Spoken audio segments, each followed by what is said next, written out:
안녕하세요. 반갑습니다. 네. 예, 지난번에 한번 오긴 왔었는데요. 또 한 번 와도 헷갈리네요. 주차장에서 올라오는 거 길 찾기도 쉽지가 않고. 근데 이제 몇 번 더 있으면 적응되지 않을까 싶은데, 뭐 보니까 전망이 좋네요. 예, 뭐 공부하다 저희 뭐 이거 볼 상황은 아니겠지만 뭐 학원도 깨끗하고 여러 가지로 괜찮은 것 같습니다. 뭐 여튼 여러분도 뭐 그런 부분이 고려사항은 아니겠지만, 예, 뭐 다행인 거는 또 보니까 식당이 바로 위에 있더라고요. 예, 그리고 여러 가지로 저 전철역도 바로 옆에 있어서 뭐 조건이 예전에 비해서는 많이 좋아지지 않았나 싶고요. 네, 하여튼 뭐 아직은 좀 익숙하지 않지만 학원 자체가 뭐 계속 또 여러분들 공부하시면서 익숙해지시고, 또 뭐 도서관인가 독서실도 있다고 얘기 들었는데 뭐 여러 가지로 하여튼 여건이 괜찮아진 것 같습니다.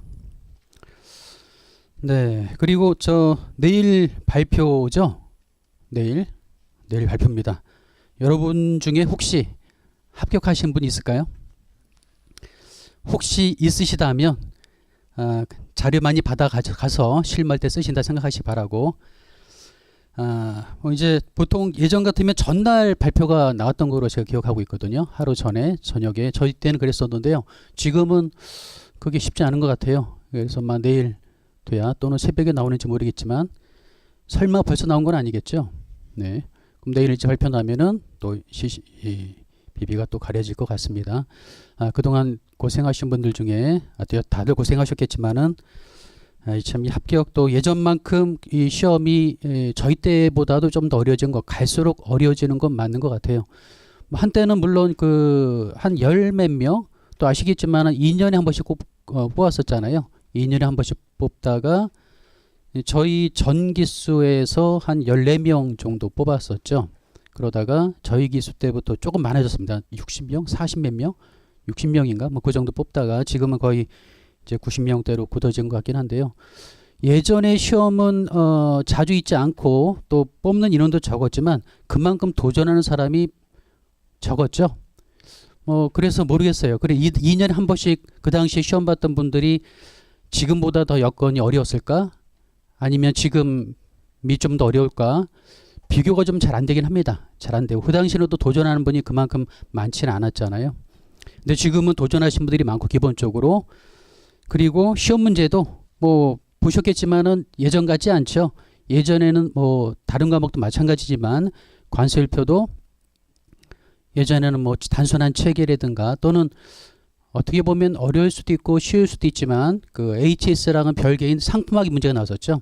상품학이 한 30점 정도 나온 시기도 있었고, 그런데 지금은 이제 아무래도 실무형으로 또는 이제 기본적인 법 규정이라든가 뭐 이런 거 위주로 나오곤 있습니다. 그래도 여러분들 공부 꾸준하게 하셨으니까 아시겠지만 제가 생각할 때는 다른 과목에 비해서는 아직도 단순한 건 맞는 것 같아요. 저희 HS가.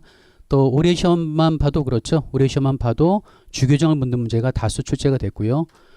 또 작년 재작년에는 4단위 체계 묻는 문제가 좀 안 나왔고, 단순하게 품목 분류, 류마 치는 문제, 품목이 제시되고 류마 치는 문제가 많이 나왔었는데, 이제 그런 문제가 꾸준하게 계속 증가될 추세고, 또 올해 같은 경우는 4단위 체계 묻는 문제가 기출이 됐었죠.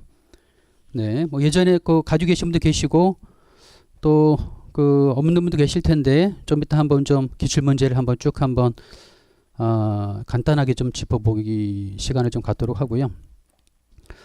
하여튼 올해 시험도 그렇습니다. 올해 시험도 그 4단위 체계 묻는 문제가 시험에 출제가 됐었습니다. 그래서 아시겠지만 50짜리 문제 1번에 2번 문제네요. 거기에 보면 96, 91류, 92류 세 가지 체계를 4단위 체계를 묻는 문제가 기출이 됐습니다. 4단위 기준으로 이렇게 문제가 제시가 됐더라고요. 4단위 기준으로. 그렇다면 4단위를 공부를 안 할 수가 없죠. 네, 그래서 우선순위는 당연히 주규정입니다. 다들 아시겠지만 주규정이 먼저고, 그리고 4단위 체계, 즉 법적 분류정이죠. 통칙과 가장 중요하다면, 가장 확률이 높다면 지금까지 나왔던 경향으로 보자면 당연히 주규정이죠. 예전에도 말씀드렸겠지만 들으셨겠지만은 한 50점 정도, 뭐 연도마다 좀 틀리긴 합니다만 대략적으로 보자면 주규정이 한 50점 정도 나왔던 것 같고요. 다음에 통칙과 그리고 호해체계, 호해체계와 통칙이 거의 한 30점, 35점 정도, 나머지 한 10점 내지 15점의 해설서 뭐 이런 식으로 분포가 되는 게 이제 가장 일반적이죠. 그래서 주규정이 중요하다라는 건 다들 아실 거예요. 그리고 특히 올해 같은 경우 더군다나 주규정이 좀 많이 나왔고요. 또 하나 좀 그 최근의 특이사항이라면 제가 볼 때 한 두 가지 정도를 볼 수가 있는데, 하나는 항목별로 점수가 주어지는 그런 문제가 작년도 나왔었죠. 근데 이렇게 나온다는 얘기는 앞으로도 계속 그렇게 나올 가능성이 높습니다. 그래서 항목 문제, 뭐 10점짜리 문제에도 항목이 2개나 3개 정도 나오죠. 올해 문제도 보니까 항목이 3개, 2개, 3개, 3개가 평균 3개네 항목이. 10점짜리 문제 항목이 3개라면 점수가 몇 점이죠? 한 항목당 3점이잖아요. 3점 내지 4점 정도 배점되는 뭐 그런 문제가 10점짜리 문제로 제시가 됐고, 그런데 이제 특히 50점짜리 같은 경우는 점수가 주어졌다. 점수가. 그래서 항목이 5가지가 주어졌는데 각각 뭐 10점, 12점 이런 식으로 점수가 주어졌는데요. 대충 보자면은 5항목이니까 평균 10점 정도. 50점짜리 문제 중에서 항목이 5가지가 주어지면 한 개당 평균 10점 정도 보시면 됩니다. 물론 쓰는 그 분량에 따라서 4단위 체계는 조금 더 분량이 많다 보니까 12점을 준 것 같아요. 12점. 그래서 평균 대충 10점 정도 잡고 5가지 항목을 구성해야 된다라는 얘기인데, 그리고 또 이제 그런 어떤 문제 항목별로 점수가 주어지다 보니까 특이한 점이 뭐냐 하면 서와 결의 작성을 해야 될지 말아야 될지 여부거든요. 서와 결을 해야 될지 말아야 될지. 실제 저희가 모의고사 이제 곧 뭐 지금 9월 달이니까 한 2개월 지나면 모의고사 시작이 되잖아요. 모의고사 시작되면은 점수가 개요나 서술 쪽에도 점수를 줄 겁니다. 그리고 지금까지 대부분의 문제가 그런 식으로 주어졌기 때문에 또 지금 당장 1, 2년 정도 항목별로 주어지는 문제가 제시됐다고 해서 옛날처럼 서와 결을 요구하는 문제가 안 나오려는 보장은 없잖아요. 어떻게 될지 모르는 겁니다. 그렇다면 옛날 형식이든 지금 형식이든 둘 다 연습할 필요는 있을 것 같아요. 근데 확실한 거는 서와 결에 관한 서와 결의 문제의 비중, 배점의 비중이 줄어들었다. 이건 확실하죠. 확실합니다. 그리고 예전에는요, 채점하시는 배점 하시는 분들 얘기 들었을 때 서 같은 경우에 많은 경우는 7.5점까지 줬다는 얘기를 들은 적이 있어요. 그리고 결도 한 2점, 3점 정도 주는 그런 분위기였는데 그게 좀 많이 줄긴 했습니다만 모의고사 들어가서도 어느 정도 점수는 줄 겁니다. 물론 이제 문제 따라 조금 틀려지긴 할 텐데요. 서에 한 3점 정도, 겨에 한 2점 정도, 그리고 또 경우에 따라서 항목별로 점수 주어지는 문제도 연습을 하긴 할 겁니다. 그때는 서와 결이 점수 포지션이 좀 적겠죠. 그런데 문제가 나오는 걸 잘 보시고 거기에 맞게끔 서술을 택하셔서 하실 필요가 있다라는 걸 좀 말씀을 드리고요. 네. 그래서 점수가 주어지기 때문에 몇 점이나 주어지기, 특히 이제 50점짜리 문제는 헷갈릴 일이 없다. 예전 같으면 이게 몇 점이나 주어졌을지 고민이 될 부분이 있거든요.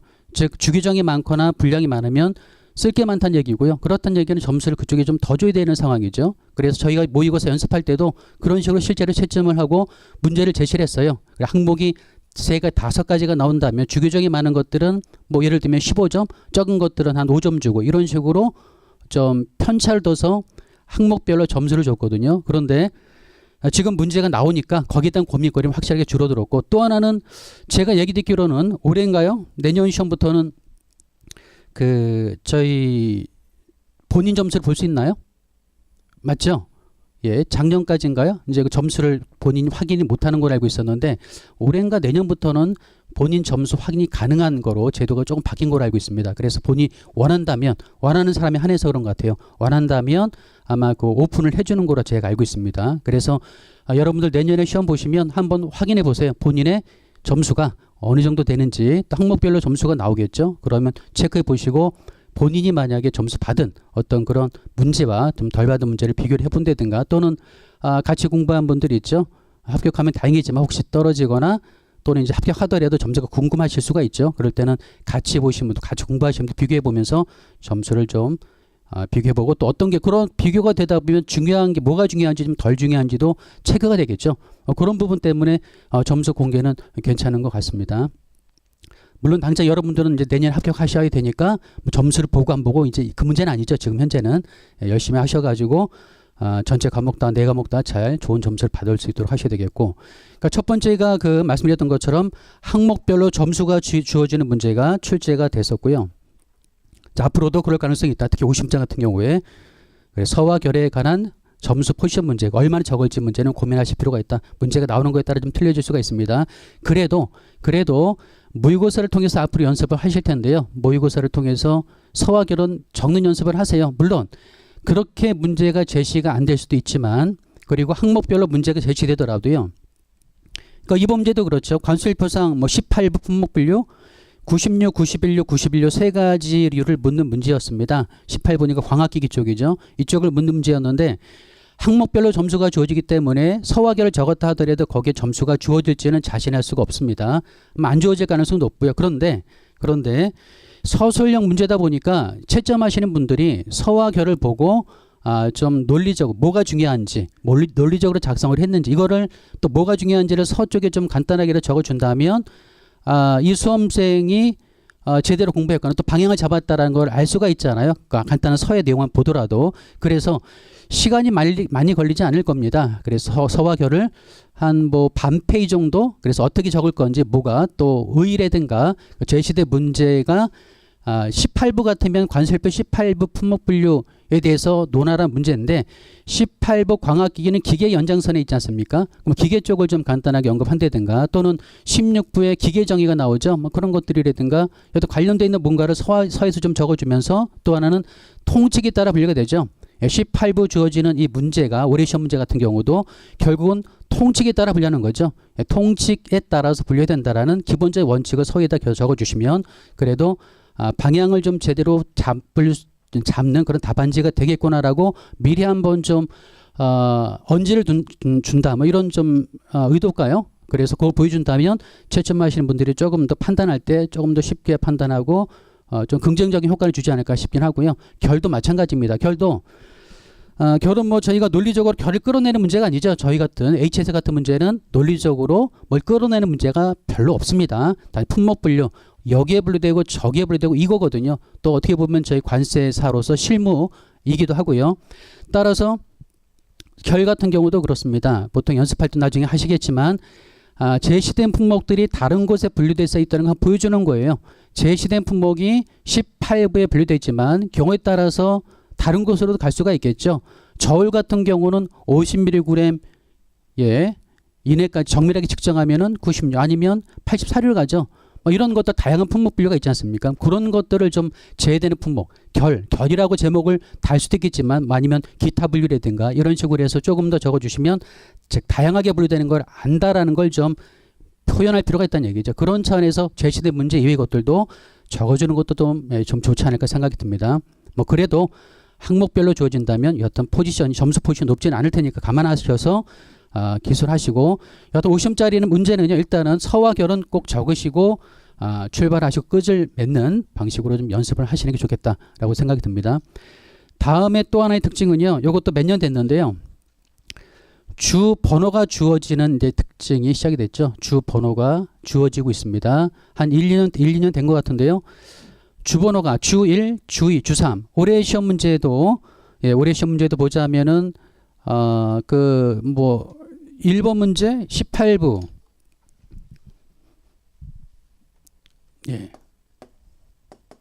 칠판 다 쓰긴 힘들겠네요. 제 키에. 18부 96죠. 96, 91류, 92류가 있는데요. 첫 번째 나온 문제가 이거였죠. 96, 주1, 다음에 91류, 주1, 각각의 주일이죠. 주1, 91류, 주1, 91류, 주1. 세 가지를 묻는 문제가 첫 번째 항목이었습니다. 50짜리 문제죠. 이게 50짜리 문제 중에 하나로서 첫 번째 나오는 게 주1. 이게 뭔지 아시죠? 공부하신 분들은 다 아실 겁니다. 뭡니까 이게? 제품목이죠. 제품목.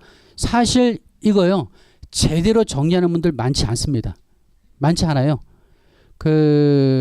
이게 메인 규정은 아니죠. 물론 저희가 실무를 하거나 또는 공부하는 입장에서 조금 더 차별화된 답안, 내가 공부를 정말 많이 하신 분들은 이런 쪽에 좀 더 신경을 더 쓰시긴 합니다. 그런데 뭐 다른 데도 마찬가지지만 특히나 이 제외되는 품목은 단순하게 나열되어 있죠. 그러다 보니까 이게 정리하는 게 좀 만만치가 않거든요. 그래서 여기에서 이런 문제가 최근에 좀 나오고 있어요. 제가 볼 때는요, 이런 거 제외되는 품목 주규정 여기에서 조금 점수 차이가 날 것 같아요. 올해 시험도 좀 그러지 않나 싶습니다. 올해 시험도 이렇게 각각 제외되는 품목들 주일의 규정, 메인 품목은 아니죠. 제가 강의할 때 가끔 이제 별표라든가 뭐 삼각형 칠하고 했던 것들 대부분 제외되는 품목은 뺐거든요. 예, 하지만 타류의 관련성이죠. 주의 목적이 뭐냐면은요, 여러분 공부하셨죠? 총론할 때 주의 목적이 뭡니까?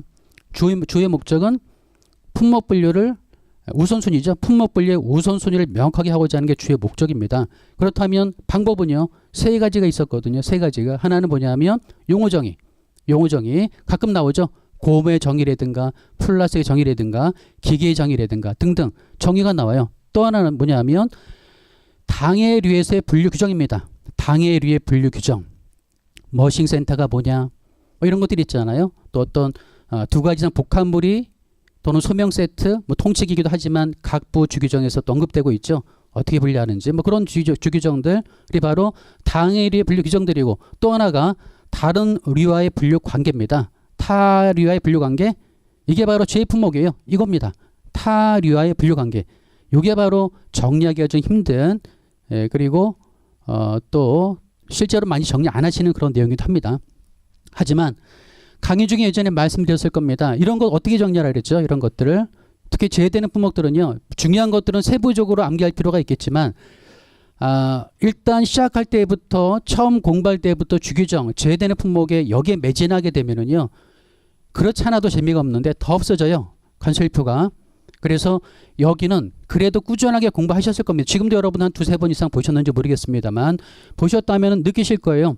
반복되는 것들이 있다. 반복돼서 제외되는 품목들이 언급이 되고 있거든요. 그런 것들을 자연스럽게 반복하면서 각 류에서 뭐 1류부터 21부까지 각 류에서 뭐뭐는 제한다라는 규정이 나오는데, 그 규정에 나오는 항목 중에 보자면 반복되는 게 있습니다. 뭐 예를 들면 7117의 모조 신변 장식용품이라든가, 또 앞쪽에 보면은 4202 같은 경우는 재질과 크게 상관이 없죠. 뭐 이런 내용이라든가, 또는 범용성 부품 같은 경우는 기계류에서 있어서 특히 앞쪽이 15부로 분류가 되지 않습니까? 뭐 이런 어떤 몇 가지들 반복되는 것들, 특히 또 재질별 분류체계에 있어서는 기능별 분류체계인 12부나 16부, 21부는 대부분 제외되죠. 그래서 부 또는 우류 이름이 쭉 적혀 있으면서 그 번호가 적혀 있으면 이거 제외된다라는 규정이 많이 나오거든요. 그래서 그런 것들은 좀 쭉 보시다 보면 나름대로 계속해서 나오는 그런 어떤 제외되는 품목들이 있습니다. 그런 것들은 그렇게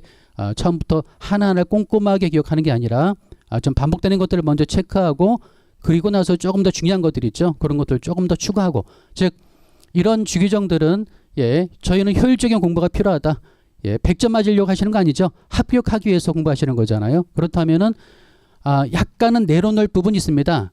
다른 쪽에 점수를 더 맞기 위해, 즉 중요한 주규정이라든가 핵심되는 부분, 이런 쪽에 점수를 좀 더 맞아야 되잖아요. 그렇기 위해서는 문제가 출제가 좀 덜 되고, 그리고 점수 포지션이 적은 것들은 약간 내려놓을 필요가 있다. 그렇다면 이런 주규정들도 그런 차원에서, 물론 시간이 되시고 다른 과목 완벽하게 정리하셨다면 제대로 분목하시면 그분들은 고득점 받을 가능성이 아주 높습니다만, 대부분의 분들이 그렇지 못하다는 얘기죠. 제대로 품목들은 그래서 반복되는 것들 또는 중요한 것들, 다는 아니더라도 한 70%, 뭐 적으면 50%라도, 즉 10점 배점, 요번에 배점이 몇 점 됐냐면 10점 됐네요. 여기에 10점이 배점이 됐거든요. 10점이 배점이 됐는데, 그렇다면 여기에 맞춰서 10점은 아닐지라도 제가 볼 때도 이제 결과 점수를 본다면 여기서 10점 맞으신 분들은 한 분도 없을 것 같고요. 아마 맞으신 분들 잘 보신 분들은 8점, 7점, 못 보신 분들은 한 4점, 5점 정도 공부하신 분들, 그 정도 받지 않을까 예상이 되는 부분 중에 하나입니다. 그만큼 좀 제대로 정리하고 암기가 쉽지 않은 부분이죠. 제대로 품목. 그래서 여기는 너무 욕심을 내지 말라라는 걸 좀 말씀을 드리고 싶어요. 물론 나름대로 지금 여러 번 해서 관술표 정말 자신 있다. 이런 분들은 여기를 하면 그런 분들은 상당히 고득점을 받을 가능성이 높고요. 그리고 최근에 이렇게 제대로 품목들이 점수 포지션은 크지는 않지만 계속 꾸준하게 나오고 있습니다. 그거 감안해서 여러분들 지금 공부한 양을 봐서 판단하시고 목표 계획을 세우실 필요가 있다라고 생각이 들고요. 다음에 이제 그 번호 말씀드렸던 것처럼 번호가 나온다. 이것도 번호가 주어졌잖아요. 번호가 주어졌는데 이런 번호는 고민거리가 없죠. 고민거리가 없습니다. 하지만 작년, 재작년 같은 경우도 그렇고요. 올해 시험도 몇 가지가 나오는데 그런 것들은 이 주규정이 여긴지 저긴지가 좀 헷갈릴 수가 있어요. 올해 시험은 그래도 나름대로 조금 힌트가 주어졌습니다. 예를 들면 10점짜리 문제, 여기 이제 1번이고요. 4번 문제가 있는데요. 4번 문제가 뭐냐 하면 다음을 설명하시오라고 해서 48류 주 4, 또 48류 주 6, 그리고 49류 주 6이 주어졌습니다. 주 6. 이렇게 나온다면은 이거 어려운 문제죠. 예, 이거 뭐 내용을 떠나서 어렵다기보다는 이게 그건지 헷갈릴 수 있다. 실수하기 쉬운 문제라는 얘기죠. 다행히 이렇게 나온 게 아니고 힌트가 주어졌죠. 뭐라고 주어졌냐? 신문용지. 48유사인 신문용지. 다음에 주 6은 클라프트지. 여기는 클라프트지. 다음에 49류 주 6은 여긴 아동용의 그림책. 아동용의 그림책. 이렇게 힌트가 주어졌죠. 힌트라기보다는 그 주의 그 용어 정의죠. 용어 정의. 이제 여기 주어졌거든요. 그러면 이때는 주 4, 주 6, 이런 주 6 번호를 신경 쓸 필요가 없죠. 신경 쓸 필요가 없습니다. 그냥 이 내용을 알고 계시고 공부했다면 그 각각에 관련된 주규정들을 공부했다면 어느 정도 제대로 적을 수 있으니까 주번호에 관한 고민거리가 많지는 않은 문제인데, 그런데 작년인가 재작년에 그 몇 년 전이죠. 11부 문제 나왔던 거 기억하십니까? 11부에서 나왔던 문제가 그 11부 특히 60일 61유죠. 61유나 61유에서 주 몇 번 쭉 주어지면서 힌트도 없었어요. 그런데 단지 이제 힌트라면 저기죠. 힌트라면 뭐냐면 61유에만 나와 있는 주규정과 62유에만 나와 있는 주규정, 요거죠. 예, 그래서 그런 내용 61유나 61유는 기본적으로 주규정이 대부분 똑같습니다. 왜? 61유는 편물제고 61유는 직물제니까 내용이 똑같을 수밖에 없죠. 하지만 편물제의 특징, 직물제의 특징에 따라 그 류에서만 언급되는 주규정이 있거든요. 그거를 골라내서 적으라는 문제였습니다. 거기에 이제 주 번호가 주어졌는데 그래도 좀 그 문제가 헷갈릴 수 있는 이유가 그 번호를 뒤바뀌어서 쓴다든가, 예, 주 2번인데 주 3을 쓴다든가 이런 식으로 바꿨으면 상당히 억울하겠죠. 점수 주기도 좀 애매해요. 주 2를 적으라고 주 2의 내용을 주 3을 적고 주 3을 적으라고 주 3의 내용을 주 2를 적었다면 이분은 다 알잖아요. 확실하게 적은 거죠. 내용은. 그런데 주 번호를 잘못 씀으로써 점수 주기가 상당히 애매하다. 그리고 점수를 주기 힘듭니다. 그렇죠. 주 4를 적으라고 했는데 주 3을 적으라고 했는데 주 2를 적는다면 잘못 적은 거잖아요. 내용은 안다 하더라도. 그러니까 그런 실수를 하지 말아야 된다. 정말 억울하죠. 예, 주 2번을 적으라고 했는데 주 3을 적는다면 알면서 틀리는 거거든요. 굉장히 맥이 빠지는 상황입니다. 그래서 절대 그런 일이 없도록 하기 위해서 앞으로 문제가 또 어떻게 나올지 모르겠으나 주번호, 중요한 것들은 주번호를 좀 암기해야 된다.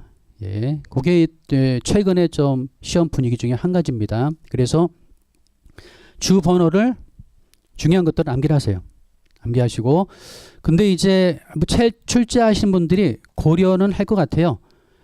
그때처럼 단순하게 주번호가 주어지면 헷갈릴 수가 있으니까 이런 문제처럼 힌트를 주어질 가능성이 높긴 합니다만 안 그럴 수 있죠. 만약을 항상 대비를 해야 되죠. 만약을 좀 대비할 필요가 있고 그렇게 나온 적이 있기 때문에 실제로 그게 문제가 시험에 나온 적이 있기 때문에 그런 대비 차원에서 중요한 주기정들은 좀 정리 암기할 필요가 있다라는 걸 말씀드리고요. 네, 이렇게 항목 문제 뭐 말 나온 김에 좀 더 보도록 하겠습니다. 다음에 50짜리 주 1번 두 번째 2번이 뭐냐 하면 2번이 4단위 책입니다. 4단위 책에 요건 4번 문제는 별도고요. 예, 4단위 책에 96, 91류, 91류. 4단위 책에 96류는 몇 개가 있죠? 90, 둘까지 있습니다. 여하튼 가장 호가 많죠. 따라서 배점 할 때도 주 1 4단위 체계를 적으라고 96, 91, 91, 4단위 체계를 적으라는 12점짜리 문제였지만 아마도 배점은 제가 볼 땐 여기에 12점 중에 6점 정도? 좀 더 주겠죠? 호가 많으니까. 예, 그리고 여기에 나머지 6점 정도. 그 호의 개수를 따라서 96랑 91, 91, 점수의 차이가 좀 있으리라고 예상이 듭니다. 예, 그래서 쓸 분량이 많다면 이렇게 점수가 주어지는 상황이니까 그나마 다행이지만 아까도 말씀드렸죠. 이런 점수가 주어지지 않은 상황에서는 쓰는 주기적 얼마나 쓸 게 많은지 그것도 공부한 분만 알 수 있죠. 그 이유로 공부한 분들만 어떤 문제가 제시됐을 때 이게 얼마나 써야 되는지를 아실 수가 있잖아요. 똑같습니다. 이런 문제도 호도 96가 많다는 걸 다들 아시니까 여기 점수를 더 줄 수밖에 없겠죠. 그런 걸 감안하셔서 좀 골고루 적으실 필요가 있다. 그리고 실제로 이거를 다 적기가 쉽지는 않을 수도 있어요. 그리고 이제 지금도 뭐 계속 질문이 저희 학원 사이트에 올라오고 아직도 답변을 좀 많이 못하긴 했는데요. 시간 될 때마다 하고 있습니다만 질문 중에 그 호의 체계랑 관련해서 가장 많은 질문이 뭐냐면 주기정을 암기하듯이 4단위 호의 체계도 똑같이 원문을 충실하게 암기해야 되냐 라는 부분인데 뭐 강의 중에 여러 번 말씀드렸을 거예요. 굳이 그렇게 할 필요가 없다. 말씀드렸죠. 아까도 여기도 그렇죠. 다 적는다면 12점이지만 여기도 마찬가지. 다 적는다면은 12점이지만 12점? 여기 12점이 아닌가요? 여기가 12점이죠. 예, 여기가 12점이고 이쪽이 10점. 그래서 다 적으면 12점이지만 12점을 맞기 위해서 12점을 즉 100점 중에서 12점을 맞기 위해서 1200개가 넘는 호의 체계를 원문과 충실하게 단어 가로에 있는 것도 포함해서 다 암기할 거냐? 호만 암기해도 2년 지나도 못 끝냅니다. 그렇죠? 예, 안 됩니다. 그렇게 안 되고 점수가 12점이다. 결국 중요한 건 주기정이잖아요. 그러니까 거기를 항상 좀 중심 잡으시라라는 말씀을 좀 강조드리고 싶어요. 주기정이 50점가량 출제가 된다면 주기정은 웬만하면 정확하게 적어야 다른 분들과 좀 비교가 되고 또 그리고 거기서 대부분의 점수가 이루어지기 때문에 제대로 적을 필요가 있지만 4단위 호의 체계는요. 12점 맞을 생각 마시고 정말 많으면 10점 안 되면 8점 정도 10점 정도 이 사이에 맞을 생각하고 4단위를 다 하지 말고요. 대표 품목 2가지 1가지 정도 그 호에 보면 대표 품목 있죠. 대표 품목들 그런 것들을 한두 가지 정도 호 하나당 품목 하나 정도 뭐 정리하시는 게 좋지 않을까 싶고요. 그리고 또 이제 가끔 그 질문 들어오는 게 4단위를 다 암기해야 되느냐? 4단위를 다 뭐 이렇게 품목을 한두 가지라도 해서라도 1200개가 넘는 걸 다 암기해야 되느냐? 라는 질문을 가끔 받습니다만 그것도 똑같아요. 12점을 받느냐? 아니면 좀 덜 받느냐? 그러니까 이런 차원의 문제라고 보이거든요. 그런데 모르겠습니다. 지금 갈수록 4단위 책이 단순하게 적는 문제가 조금 비중이 떨어지곤 있어요. 예, 떨어지고 있습니다만 아직까지 계속 올해 시험처럼 12점 정도 배점이 되고 매년 작년 안 나왔나요? 재작년 안 나왔나요? 안 나오는 해도 있지만 나오는 해도 있고 배점은 이 정도 된다고 한다면 이거를 1244개를 다 외울 필요가 있을까라는 생각이 듭니다. 그런데 저희 공부 그렇잖아요. 이제 오랫동안 공부하시다 보니까 꾸준하게 공부하시다 보니까 남들보다 더 하고 싶거든요. 남들보다 더 하고 싶다. 더 점수를 받고 싶다. 그런 욕심에 4단위를 암기하는 분들이 꽤 계십니다. 많은 분들이 암기하세요. 다는 아니지만 그래서 되도록이면 지금은 쉽지 않겠지만은요. 가능하면 4단위 호의 품목 한두 가지는 그리고 이제 호가 몇 개 안 되는 것도 있잖아요. 뭐 굳이 신경 쓰지 않아도 암기할 수 있는 것. 예를 들면 1401은 뭡니까? 1401, 1404 호가 2개밖에 없죠. 이렇게 호가 몇 개 안 되는 것들이 있죠. 1401은 편집물령, 1401은 기타인데 여기에 보면 여러 가지가 나와 있죠. 비나 브러쉬 제조용이라든가 뭐 등등등 있습니다. 그래서 이렇게 몇 개 안 되는 호들은요.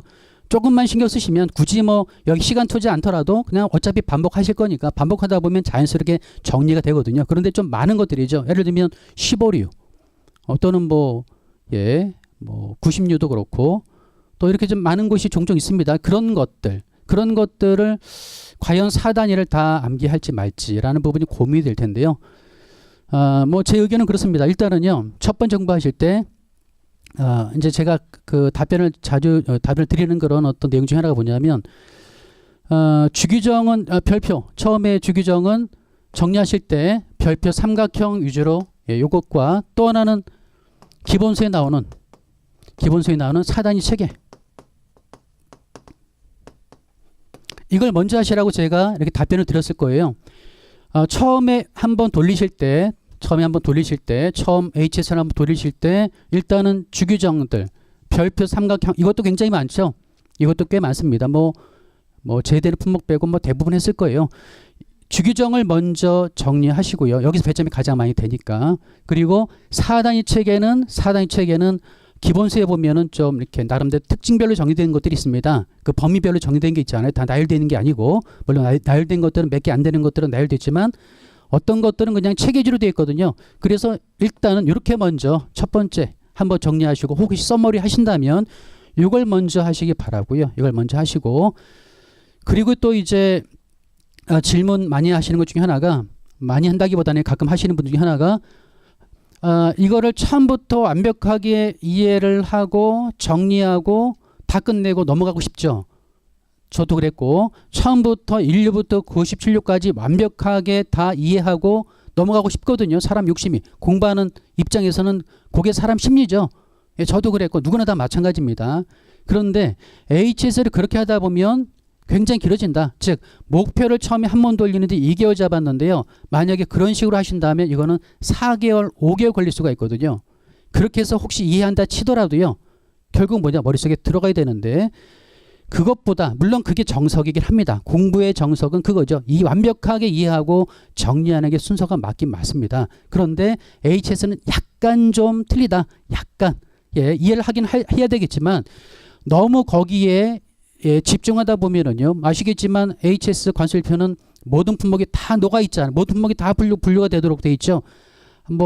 각종 여러 가지 원소부터 물질부터 플라스틱, 고무, 나중에 골동품까지 이 세상에 존재하는 게 다 품목 분류에 다 들어가 있거든요. 그거를 어떻게 다 완벽하게 이해를 할 수 있겠느냐? 현실적으로 어렵습니다. 그렇게 이해한다고 한 다음에 그렇게 이해하기 위해서 공부한다면 그거는 시간이 엄청나게 걸린다. 그래서 그 방법이 좋긴 하지만 현실적인 효율적인 방법은 아닙니다. HS는 일단 목표를 2개월 잡았으면은요. 2개월 안에 그 범위를 끝내시는 게 좋습니다. 끝내시고 그리고 그 중에서 이해가 좀 부족한 부분이 있다. 그거는 그 다음 어차피 반복이 가장 중요하다고 말씀드렸죠. 반복이 바로 공부의 핵심입니다.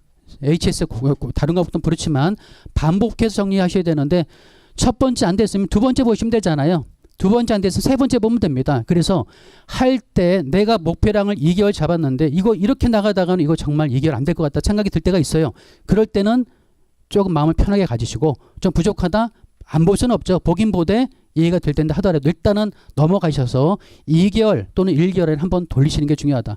그렇게 돌린 다음에 또 두 번째 한 번 보고 두 번 보고 세 번 보고 네 번 보고 다섯 번 보고 반복해서 보시면서 조금 더 구체화시키는 작업이거든요.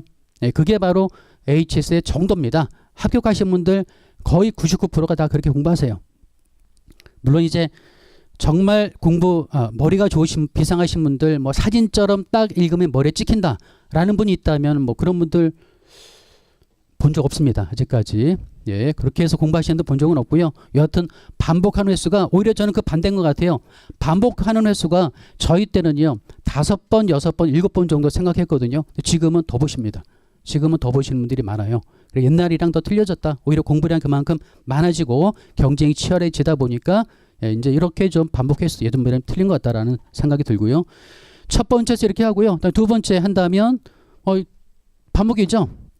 반복인데 여기에 플러스해서 별표하지 않은 기타 주규정들이 있죠. 이런 것들을 좀 더 추가하시는 거고 그다음에 4단위 체계 여기서도 조금 더 시험에 나올 만한 것들이 있지 않습니까? 그런 것들 위주로 그리고 간단한 것들은 또 간단한 거대로 바로바로 암기할 수 있도록 노력하시고 의류 많은 것 84류라든가 85류라든가 90류라든가 기타 71류는 좀 간단하죠. 좀 호가 많은 것들이죠. 20개, 30개 이상 되는 것들 그런 것들을 두 번째, 세 번째 볼 때 조금 더 다듬어서 전부 다는 아닐지라도 그래서 4단위 체계도요. 지금 말씀드렸던 것처럼 처음부터 1244개를 다 하려고 하지 마시고 일단은 자신감, 안정감이 중요하거든요. 공부할 때 HS가 특히 그렇습니다. 내가 이 정도 했다면 점수는 한 50점은 받겠네.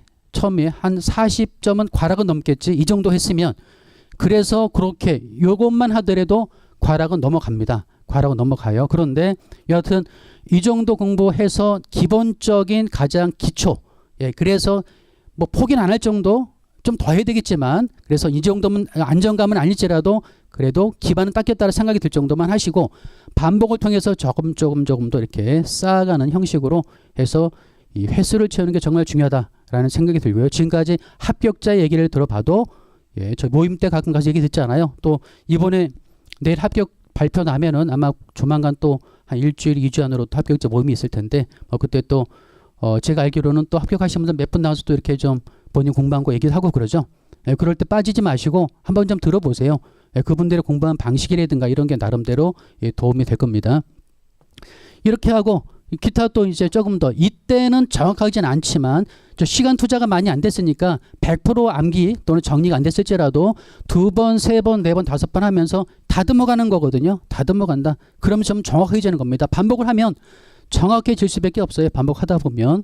그래서 이렇게 해서 3번, 4번 기초 공사하고 다음에 조금 더 얹어놓고 호혜책에 조금 더 구체화하고 이때까지도 완벽한 건 아니죠. 완벽한 건 아닙니다. 하지만 또 세 번째 들어가서 또 하고 또 모의고사 들어가서 또 하고 하면은 그게 횟수가 거의 10번 이상 될 수도 있거든요. 물론 이제 여러 가지 여건상 그게 안 될 수도 있겠지만 반복에 맞춰서 목표를 세웠다면 2달이면 2달 안에, 한 달이면 한 달 안에 일단은 과목을 끝내셔라.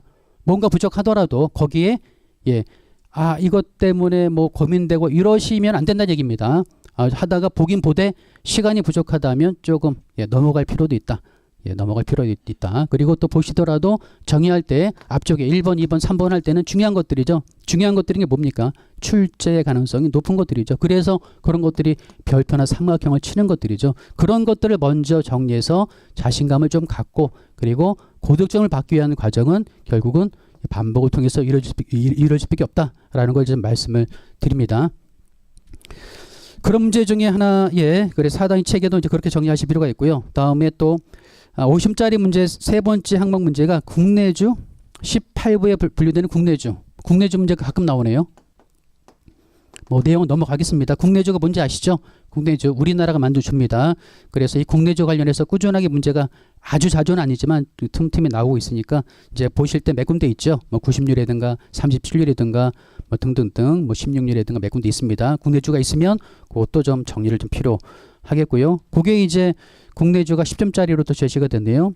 다음에 또 하나가 90류 주 2, 3, 4, 5 90류 주 2, 3, 4, 5 이건 주규정이죠. 책을 다 가져오셨죠? 예. 그리고 참 제 프린트물 작년 같은 경우는 이렇게 해서 했었어요. 이렇게 해서. 그런데 이렇게 하면은 또 하나 책이 또 생기잖아요. 또 책이라면 또 공부하고 싶은 욕망이 생기죠. 그래서 책을 안 하고요. 그냥 프린트물로 나눠 드리도록 하겠습니다. 또 개정된 것도 일부 있고 해서 이제 프린트물이랑 또 하나는 이제 법령집 가져오시고요. 다음 기본서도 가져오세요. 그래서 기본서 안 봤던 부분이라든가 주규정 위주로 또 반복을 하긴 할 텐데요. 안 봤던 것들 조금 더 강조할 것들 그런 것들 하고 또 프린트물이 꽤 양이 많습니다. 그건 좀 보시면서 좀 더 봐야 될 부분을 좀 체크하는 식으로 진도가 나갈 것 같고요. 지금 지금 기출문제 주2, 주3, 주4, 주5 일단 내용 넘어가겠습니다. 96 관련한 주규정들 10점짜리 문제였습니다. 주 하나, 둘, 셋, 넷, 네 가지 적는 거거든요. 96 주규정 적는 문제다. 네 번째 96 주규정들 적는 문제.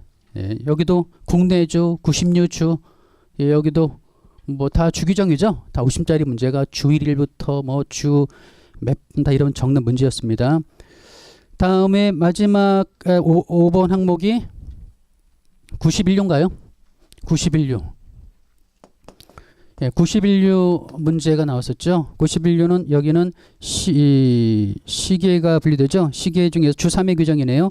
휴대용 시계 무브먼트와 91류 주의 규정한 활체 이거 분품에 관한 규정이죠. 그래서 주 3, 91류 주 3 분품 활체도 분품이거든요. 결국은 부분품입니다. 분품 91류 90유리에 분류되는 부분품에 관한 규정을 묻는 문제가 기출이 됐습니다. 여기 10점 정도 배점이 됐고요. 나온 김에 좀 강조를 드릴게요.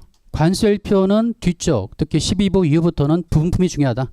다 아시죠? 예, 부분품의 분류 방법이 중요합니다. 그리고 12부, 다음에 15부도 범용성 부분품이 분류가 되지만 16부, 17, 18, 19, 20부까지 각각 부분품이 분류되는 그런 규정들이 나오죠.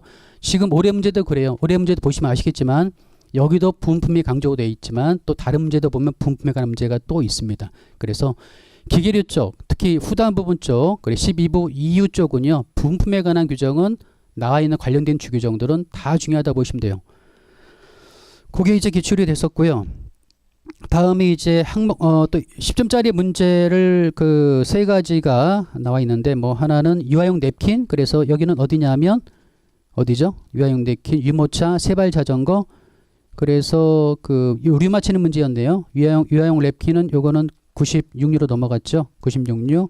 그다음에 유모차는 요거는 87유로 가고 세발 자전거는요. 어린이용이라면은 95유로 가죠. 903. 우리 맞히는 문제인데 아직까지는 이렇게 품목이 주어지고 4단위호를 맞히는 문제가 아직 나오진 않았습니다. 아직까지는 의외예요. 유 맞히는 문제가 아직까지는 추세고요. 앞으로는 모르겠지만 호까지 묻는 문제는 아직까지는 나오진 않았습니다. 지금 보시는 것처럼 이렇게 체계를 적는 문제, 4단위 체계를 적는 문제에서는 4단위 중심으로 정리해야 되겠지만 물품 가지고 류 맞히는 문제는 아직까지는 거기까지다. 호는 아닙니다. 그런데 워낙 공부들을 많이 하시기 때문에 적으세요. 그래서 그분들이 이렇게 적는 얘기입니다. 여러분 적을 때는 선택 문제고요. 많은 분들이 적습니다. 그러면 뭐 지금 세발 자전거도 95류 적으면 끝이잖아요. 끝인데 굳이 9503이라고 적습니다. 적으면은 요거는 긍정적으로 느껴집니다. 왜? 그만 공부했다는 뜻이잖아요. 채점하시는 분들이 호까지 암기했네. 뭐 나름대로 좀 열심히 했나 보다라는 그런 느낌 정도, 긍정적인, 그게 점수가 어느 정도 포지션이 있을지 모르겠습니다만, 그런데 많은 분들이 공부했으니까 아깝잖아요. 알고 있는데. 알고 있으니까 아깝죠. 그래서 적으세요. 많이들 적으십니다. 그래서 확실하다면 물론 이거 적고 이거 적어야죠. 류를 적으라고 했는데 나는 호까지 암기했다라고 해서 95를 적지 않고 그냥 9503을 적었다면 이거 점수를 줘야 될까요? 말아야 될까요? 분명히 문제가 류를 적으라고 했잖아요. 4단위를 적었습니다. 앞에 적고 가로 열면은 그나마 괜찮은데 그러면 요거 감점될 가능성이 있거든요. 그러니까 주의하실 필요가 있다. 류를 적으라 했으면 류를 적어야죠. 그래서 류를 적고 그리고 나 추가로 적어주는 거 괜찮지만 류도 적지 않고 4단위부터 적는 거는 요거는 주의해라. 그런데 이제 또 여기에 덧붙여서 공부를 또 하신 분들이 더 고민되는 게 있더라고요. 근데 쓰실 때 류 적으라고 했습니다. 95류 적으면 끝이죠. 그런데 95류 적는 끝이 아니고요. 95류랑 관련되어 있는 즉 어린이용 자전거랑 관련된 내용을 추가적으로 또 많은 분들이 적으세요. 95류 문제는 정확하게 뭐였냐면 유아용 냅킨, 유모차, 세발 자전거 분류되는 류를 적으라는 문제거든요. 그러면 세발 자전거 95류 적으면 된다 그랬죠. 그리고 욕심 있으면 가로 열고 903. 그런데 뭘 더 적으시냐 하면 이런 것들이죠. 어린이용 이륜 자전거 이외의 어린이용 세발 자전거죠. 만약 이 세발 자전거가 성인용이라면 87유로 갑니다. 그런 것들까지 세부적으로 적으신 분들이 계세요. 뭐 괜찮죠? 괜찮습니다. 그런데 문제가 제시하는 95를 적고 나서 추가적인 설명을 그렇게 적으라고 강조하는 건 아닙니다. 그냥 95를 적으면 이것만으로 점수 배점이 될 거예요. 될 텐데 말씀드렸던 것처럼 혹시라도 또 내가 많이 공부했다라는 걸 티내기 위해서 많이들 적으신다. 실제로 그렇다라는 걸 좀 생각하시고 이걸 적고 시간이 있거나 추가적으로 또 알고 계건 실수할 건 피해가기 위해서라도 추가적으로 좀 어차피 저는 서술이니까요. 적으시는 것도 괜찮을 것 같아요.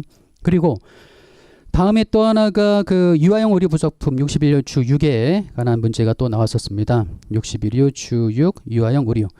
유아용 의류와 그 부속품 2번이 문제죠. 2번 문제. 내용이 뭐죠? 내용이 86cm 그거죠. 문제가 61류 주 6이니까 61유도 있지만 유아용 의류는 86cm 이하의 어린용의 것이다 라는 내용이 이제 기본 내용입니다. 그런데 이런 유아용 의류는 또 하나 중요한 내용이 그 분류 우선순위죠. 유아용 의류는 다른 의류와 경합 시 분류하는데 우선순위가 있습니다. 뭐 그런 내용들이 나와 있는 주기정을 적으면 되겠고, 다음에 또 근데 배점이 3점 정도란 얘기죠. 그런 내용들이 이 10점짜리 문제 중에 항목 3개 중에 하나입니다. 그래서 2번 항목이 하나는 유아용 내핀 유모차, 또 하나는 61류 주 6. 문제 배점이요. 2번 문제가 지금 말씀드렸던 내용. 2번 문제가 1번이 의류 맞히는 문제잖아요. 근데 항목이 3가지가 나왔어요. 하나, 둘, 셋. 그다음에 2번이 61류 유아용 의류, 유아용 의류 주기정 적는 문제고요. 그다음에 세 번째가 쿠크와 제외되는 품목이네요. 18류 주 1. 8류 주 1에서 제외되는 품목들. 여기 또 나왔네요. 제외되는 품목들. 배점은 물론 3점 정도, 4점 정도 되긴 하지만 이렇게 나온 다음 배점이 의류 하나당 1점이겠죠. 하나당 1점. 그렇게 보자면 3점 문제거든요. 3점 문제. 3점 문제라면 아까 말씀드린 것처럼 여기에 뭐 이런저런 세부적인 주기정들 여기까지 굳이 적을 만한 필요는 없죠, 사실은. 예. 만약에 어떤 한 가지 품목이 3점이라면 추가적으로 적을 만한, 이건 적으라는 뜻인가? 라는 문제가 느껴짐이 있을 수도 있을 것 같아요. 그런데 지금 보시는 것처럼 이거는 3가지 품목 주어지고 배점이 3점이라면 그냥 단순하게 류 맞추면 1점이다 라고 보시면 됩니다. 그래서 거기에 맞춰서 적으시면 되겠고요. 다음에 그 또 하나 이제 그 10점짜리 문제가 5점 배점된 게 있어요. 하나는 MOCS 올해 개정된 거죠. 복합 부품 직접 회로. 요게 5점짜리. 또 하나는 구성 부품 및 실리콘 기반. 요거 주규정 공부하셨죠? 예, 신설된 규정입니다. 그게 5점 배점에서 10점짜리 문제가 나왔고요. 다음에 4번 문제가 아까 말씀드렸던 48류 주 4, 48류 주 6, 49류 주 6. 그래 주규정 문제 10점 문제였는데 배점이 뭐 똑같겠죠. 뭐 3점, 4점, 뭐 3 이 정도 대충 될 것 같고요. 그런데 네, 그리고 또 문제를 제시할 때도 3점 배점인데 주규정이 엄청나게 많은 주규정을 넣기가 좀 그렇죠. 그래서 이번에 제시된 주 4, 주 6, 주 6 요것도요. 48류 주 4, 48류 주 6, 49류 주 6도 보시면 아시겠지만 주규정이 길지가 않아요. 짤막합니다. 그래서 배점이 3점 정도 될 만한 그런 부분 정도 되거든요. 그래서 거기에 또 48류, 49류 문제가 기출이 됐고요. 다음에 또 하나가 부품에 관한 내용인데요. 이것도 좀 드릴 말씀이 있는데 제가 볼 때는 올해 시험 문제 중에서요.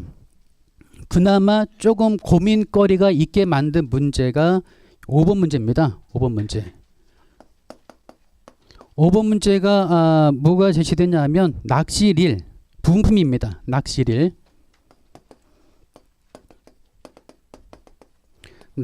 부품에 관한 문제가 기출이 됐어요. 그래서 제가 한번 읽어보자면 다음 사례를 참고하여 아래 물음에 답하시오. 다음 박스가 주어졌죠. 알루미늄 재질의 낚시릴 몸통을 부분품으로 수입하여 범용성 부품은 아니다라고 되어 있네요. 국내에서 크롬으로 도금 처리하였다. 이 물품을 중국으로 수출하기 위하여 세관에 수출 신고하려고 한다. 수출 물품의 포장 용기는 종이 재질의 박스로 규격은 535, 320 적었는데 큰 의미가 없죠. 이다. 수량은 1000박스이며 박스당 중량은 10kg다. 이것도 큰 의미는 없습니다. 품목 분류할 때는. 그래서 이 문제가요. 즉 낚시릴 부품에 관한 문제인데요. 어차피 알고 계시다. 이것도 부품에 관한 규정이니까 공부한다 생각하시고 들으세요. 첫 번째 문제가 뭐냐면 도금된 낚시릴 부품이 해당하는 류를 기술하시오. 첫 번째는 이것이 분류되는 류를 맞추는 문제입니다. 류가 어디로 가죠? 95류로 분류가 됩니다. 95류.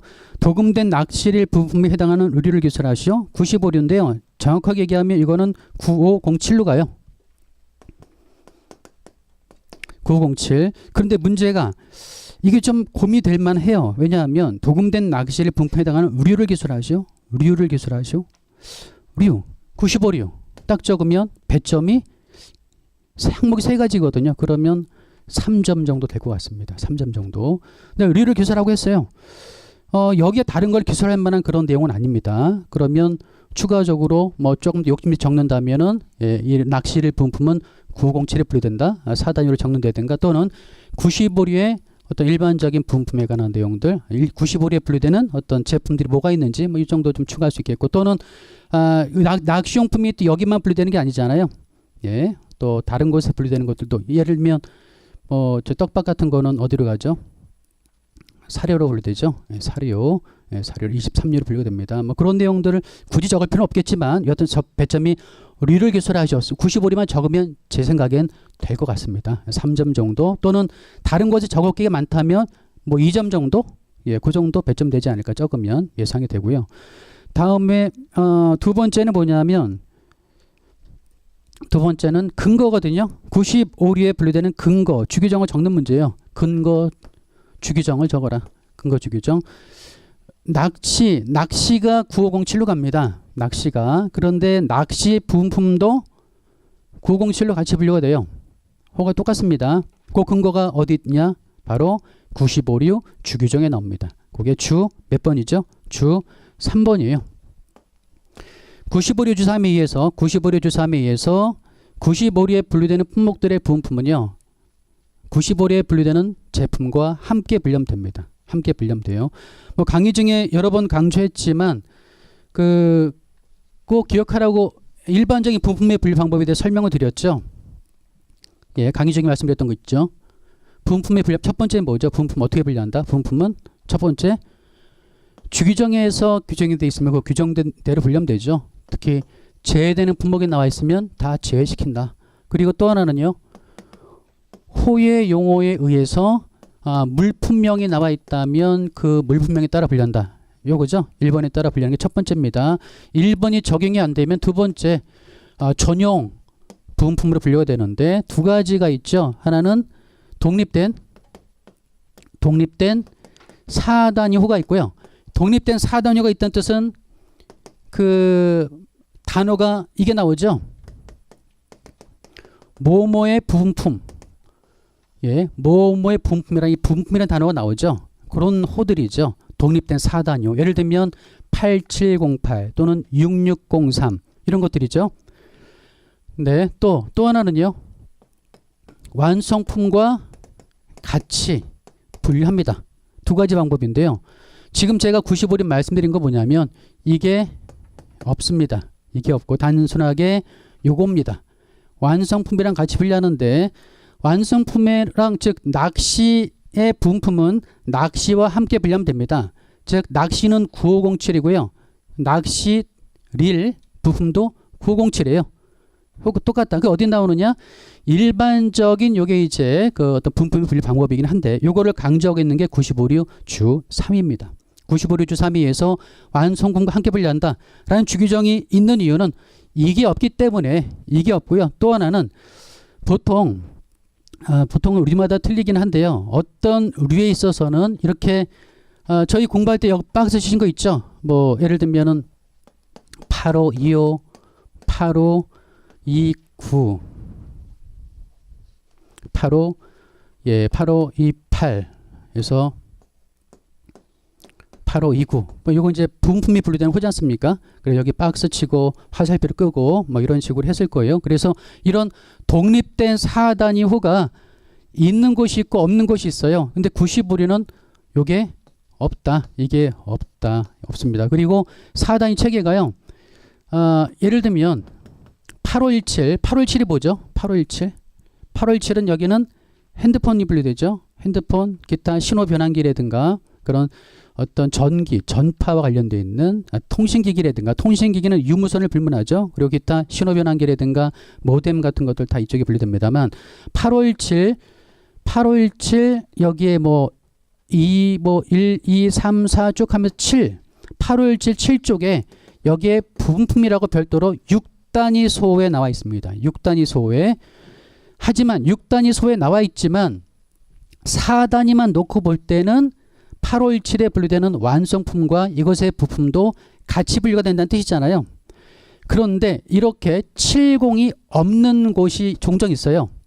70. 그 6단위 차원에서 또는 통계보는 아직 여러분이 거기까지 보시진 않겠지만 어떤 통계보는 이런 부품이라는 단어가 4단위 안에 1, 2, 3, 4 쭉 쪼개지면 6단위가 쭉 쪼개지고 10자리가 쪼개지면 거기 어딘가에 부품이라는 단어가 나오는 곳이 많습니다. 이걸 할지라도 완성품이랑 같이 분류한다 할지라도 지금 위에 거는 4단위 기준이잖아요. 4단위 기준.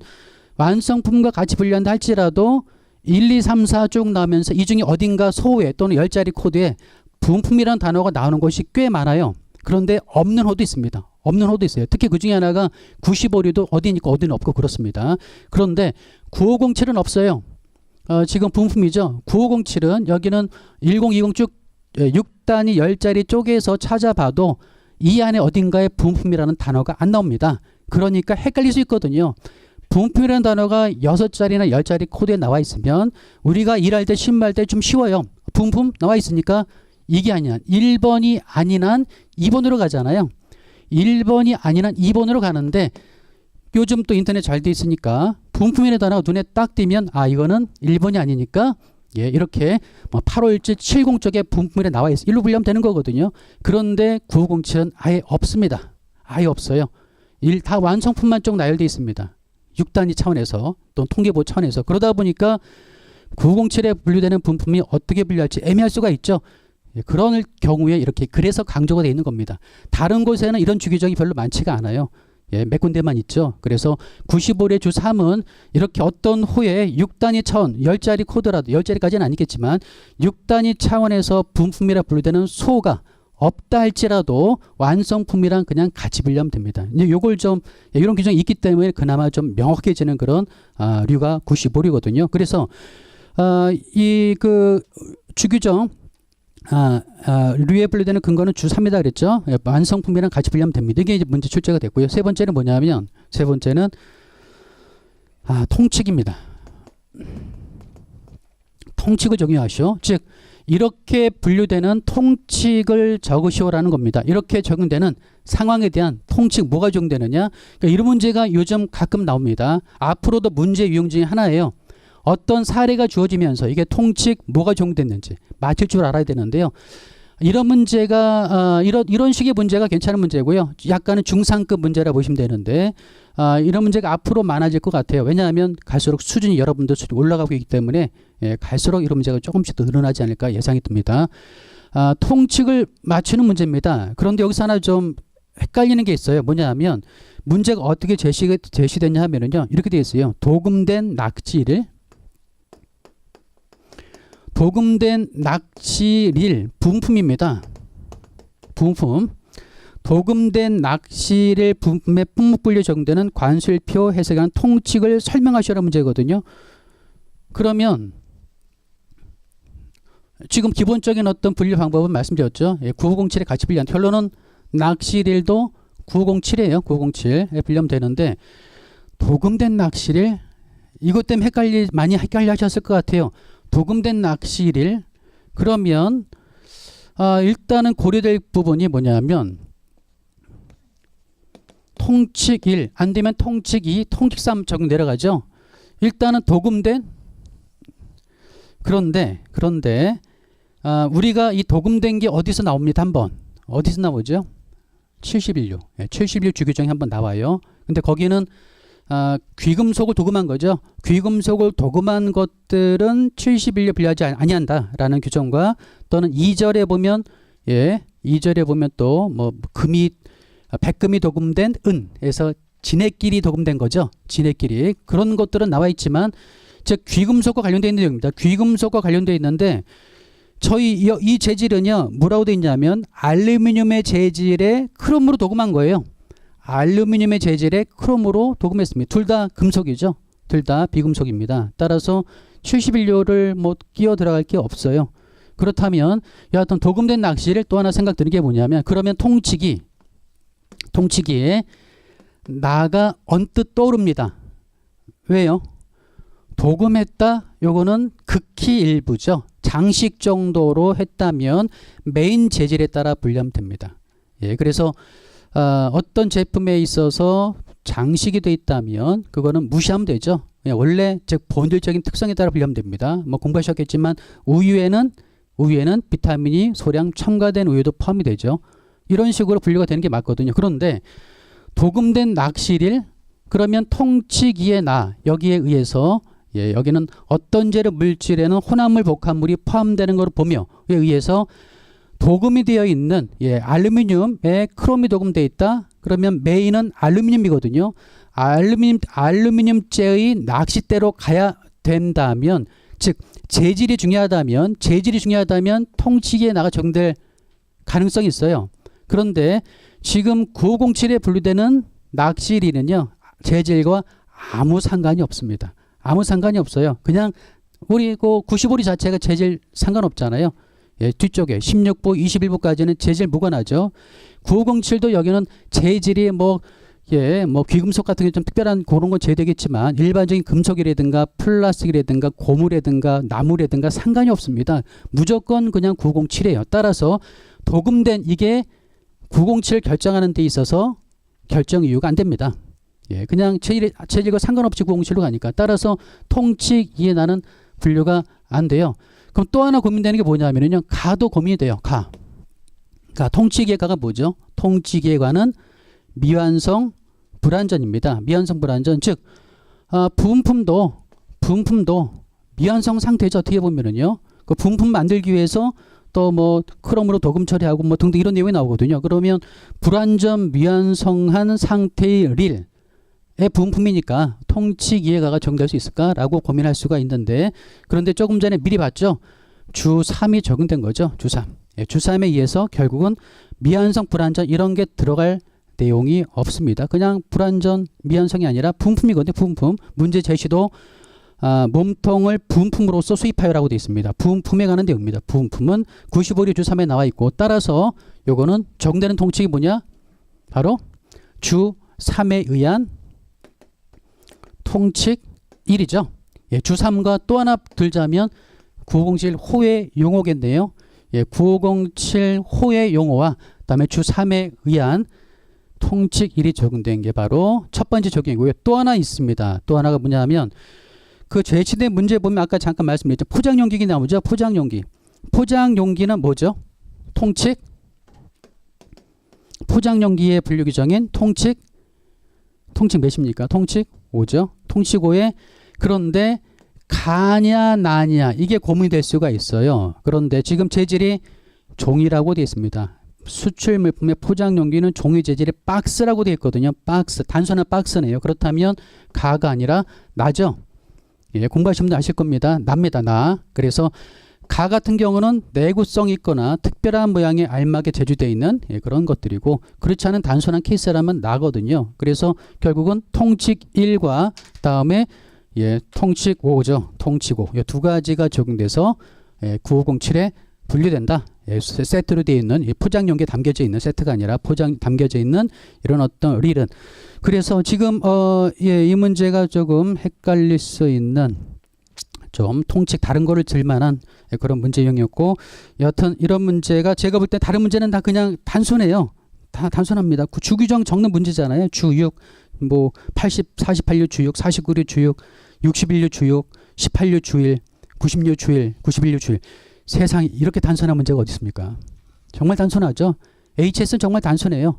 정말 단순합니다. 오랫동안 시험 문제 겪어보고 있지만 정말 단순합니다. 여기에 추가하자면 해서서 조금 넣고 관련한 내용 있으면 총설 조금 넣고 사단위 책에 묻는 거 있으면 뭐 적어주고 정말 단순하거든요. 근데 어려운 거 뭐냐면 지금 보신 것처럼 5번처럼 품목 분류를 통해서 구체적으로 들어가면 그게 어려울 수 있는데 아직까지 그런 문제가 많이 나온 건 아닙니다. 가끔 나오죠.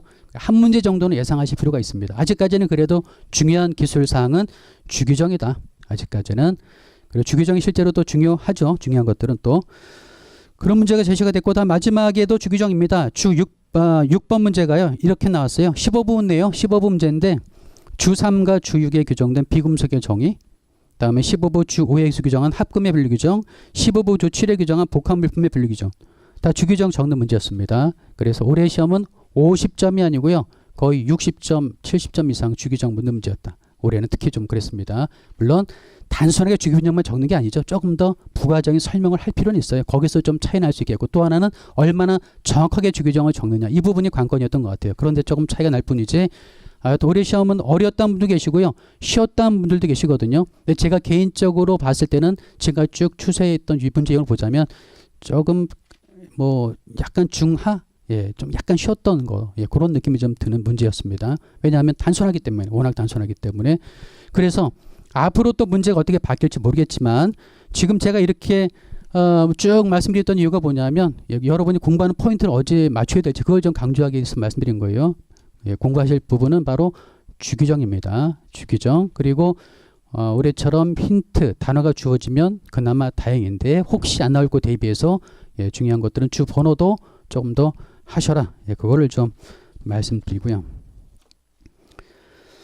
네, 다음에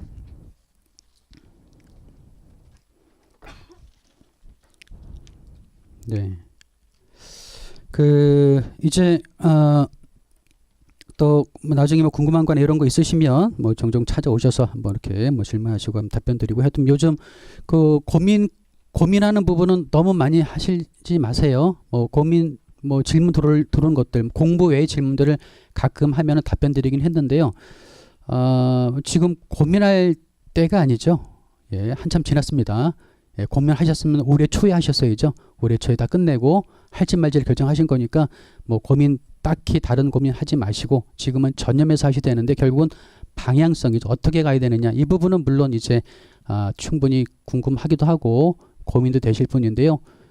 말씀드렸던 것처럼 첫 번째는 HS는요, 반복입니다. 반복을 강조드리고, 주기정이 첫 번째다. 주기정. 그리고 가끔 해설서도 문제가 나오긴 하지만 포지션이 크지는 않습니다. 크지는 않고, 조금 더 고득점을 받기 위해서는 해설서 내용을 좀 추가하면 도움이 되긴 하겠지만, 아직까지는 주기정이 대부분의 어떤 중요 기술 내용이기 때문에 거기에 맞춰서 공부하시고, 4단위 체계는 비중이 주기정보다는 떨어진다. 정리하자면 떨어지지만 그래도 해야겠죠. 해야 된다. 그리고 또 하시는 게 좋은 게요, 어차피 나중에 여러분 관세사 되시면 남들보다 빨리 결정하고 알려주셔야 되잖아요. 질문 들어오거나 또는 상담할 때 그만큼 관세율표에 대해서 자신감 있게 얘기해 주면은요, 그게 여러분 영업할 때도 도움이 되고, 실제로 또 일할 때도 어떤 그 세율 같은 것들이라든가, 또는 결정기준, 뭐 원산지 결정기준이라든가, 또는 그 각종 수입할 때 요령 같은 게 다 거기에 나오잖아요. 그래서 일할 때 필요합니다. 일할 때도 필요하고, 필요할 정도가 아니죠. 통관 위주로 컨설팅도 마찬가지지만 첫 단추고 가장 중요한 어떤 그 품목분류 기준이 되는 바로 HS이기 때문에, 여하튼 제대로 공부하시고 나 일할 때 문제 없도록 하시기 바랍니다. 뭐 지금 여러분처럼 이렇게 공부하셔서 꾸준하게 계속 공부하시면은 일하실 때도 크게 문제는 없거든요. 또 요즘 인터넷 자료가 워낙 잘 돼 있잖아요. 그리고 전에 말씀드렸죠. 아직 모르시는 분들은 한번 확인해 보세요. 그 포털 사이트에서 세계 HS 관세청 품목분류 사이트라 그랬죠. 관세청 품목분류 사이트입니다. 여기 들어가면 해설서도 다 나와 있다. 해설서부터 4단위 책에 뭐 통관 요령까지 전부 다 나와 있으니까, 혹시 해설서 보실 일 있으시면 두꺼운 책, 저도 사무실 있습니다만 굳이 거기에 사실 필요 없다. 그냥 인터넷 통해서 다 확인할 수 있으니까요. 틈틈이 확인해 보시고 좀 친숙하는 게 중요하다. 사실은 지금이 9월달이니까 친숙 정도는 떠나야 됩니다. 지금 한참 공부하실 그런 때죠. 그래서 고민하지 마시고 집중해서 전념해서 하시길 바랍니다. 그리고 시간 투자를 안 할 수가 없죠. HS는 또 단순한 반면에 단점이라면 외울 게 많다. 이게 단점입니다. 단순하지만 근데 결국 방법은 말씀드렸던 이런 거고요. 다음에 구차스럽고 어떻게 보면 조금 우리 공부하는 이 자세가 맞나 싶기도 하겠지만, 암기식을 하시는 게 좋습니다. 암기식 하시는 게 좋아요. 그게 뭐 제가 가끔 알려드리는 게 다는 아니잖아요. 그렇게 하시는 방법도 있겠지만, 나름대로 한번 좀 단어를 구성하는 방법을 찾거나, 또는 단순하게 단어 나열은 순서 바꿔도 상관없죠. 그런 것들은 좀 바꿔가지고 쉽게 기억할 수 있는 그런 것들을 좀 만든다든가. 근데 그게 습관되다 보면 다른 과목도 그런 식으로 하는데 좀 도움이 됩니다. 그래서 주로 앞자죠. 앞자를 따서 정리해서 하나라도 놓치지 않고 다 기술할 수 있을 만한, 그게 결국은 차별하지 않습니까? 다른 사람보다 더 많이 적을 수 있는 방법은 결국은 그런 것을 통해서 할 수밖에 없거든요. 그래서 그렇게 하는 거 공부에 대해서 창피하게 생각할 필요가 없다는 얘기예요. 뭐 창피하고 뭐 없습니까? 남들보다 많이 외우는 게 중요하죠. 쓰는 게 중요하죠. 그래서 최대한 방법을 좀 활용해서, 어차피 사람이 기억이 한계가 있다면 그런 방법을 통해서 할 수밖에 없다. 그래서 이제 그건 지금 당장 이제 현실이죠. 내일 발표 나면은 내년에 바로 여러분들이 이제 차례입니다. 이 시기가 없나요? 네, 그래서 잠깐 쉬었다가 하시죠.